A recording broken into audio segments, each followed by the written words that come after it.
ইদানিং ইউটিউবে একজন আলিম তার বক্তব্যে বললেন যে বর্তমান প্রচলিত মসজিদের আজান শুনে রমাদানে ইফতার করলে রোজা হবে না, কেন রাসূল সাল্লাল্লাহু আলাইহি সাল্লাম বলেছেন সূর্যাস্তের সাথে সাথে ইফতার করতে হবে। ওনার এই বক্তব্য কি সঠিক? আসলে প্রথম কথা হচ্ছে আযানটা টু দ্য পয়েন্ট আমাদের কাছে ইম্পর্টেন্ট না, কারণ আযান তো নির্ভর করে মুয়াজ্জিনের উপরে, তিনি 10 মিনিট আগে পরেও আযান দিতে পারেন।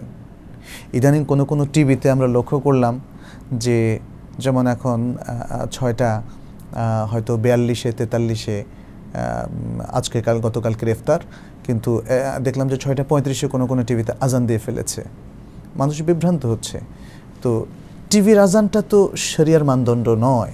টিভি তো ভুল করতে পারেন, যিনি আজানটাকে অপারেট করলেন তিনি সঠিক টাইমের আগে অপারেট করলেন, তাহলে কি তখনই ইফতার করবে? আবার কেউ আজানটা দিলেন, যেমন মসজিদের মুয়াজ্জিন, তার কাছেই মাইক থাকে এবং তাকে তো প্রতি মুহূর্তে কেউ নিয়ন্ত্রণ করছে না, তিনি তার বুদ্ধি বিবেক অনুযায়ী আজান দিচ্ছেন। তিনি যদি সূর্যাস্তের 10 মিনিট পরে আজান দেন তাহলেও কি আপনি বসে থাকবেন? প্রিয় দর্শক, এই বিষয়গুলো আমাদের খেয়াল রাখতে হবে। তাহলে আমরা এখন ডিজিটাল যুগে আছি, আমাদের প্রত্যেকের কাছে ডিজিটাল ঘড়ি আছে, আমাদের মোবাইলের মধ্যে ডিজিটাল ঘড়ি আছে, আমাদের হাতের মধ্যে ডিজিটাল ঘড়ি আছে। অতএব ডিজিটাল ঘড়ি থেকে আমরা জানি, এবং আমাদের কাছে আমরা জানি অ্যাপসও আছে, আযানের কিছু অ্যাপস আছে যে একদম সঠিক সময় আযান দিচ্ছে, সে অ্যাপসের উপর আমরা নির্ভর করতে পারি। কারণ ইদানিং যেমন আল মুয়াদ্দিন নামে একটা সুন্দর অ্যাপস আছে, আল আযান নামে আরেকটা অ্যাপস আছে, এগুলো বিশ্বব্যাপী এখন যে কেউ ডাউনলোড করতে পারেন। এবং মজার ব্যাপার হচ্ছে অ্যাপসগুলো এত সুন্দরভাবে আমাদেরকে দেয়া হচ্ছে যে আপনি যখন যেখানে মুভ করবেন, আপনার সাথে যদি অ্যান্ড্রয়েড ফোন থাকে, অ্যাপসগুলো কিন্তু অটোমেটিক তার লোকেশন চেঞ্জ করে নিচ্ছে গুগল ম্যাপ থেকে, এবং ওই লোকালিটির সময় অনুযায়ী সে আযানটা দিচ্ছে। তাহলে ইফতার সঠিকভাবে করতে আমাদের কোনো সমস্যা হচ্ছে না। আমরা মসজিদের মুয়াজ্জিনের উপর কেন নির্ভর করব?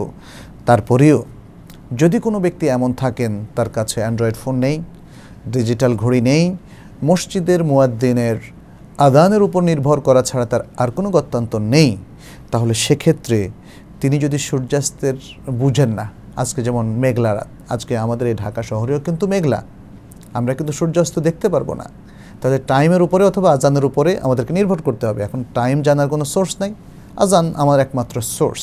তাহলে কিভাবে আমি বলতে পারি যে যদি এই আযানের উপর আমি নির্ভর করি আমার ইফতারও হবে না, আমার রোজাও হবে না?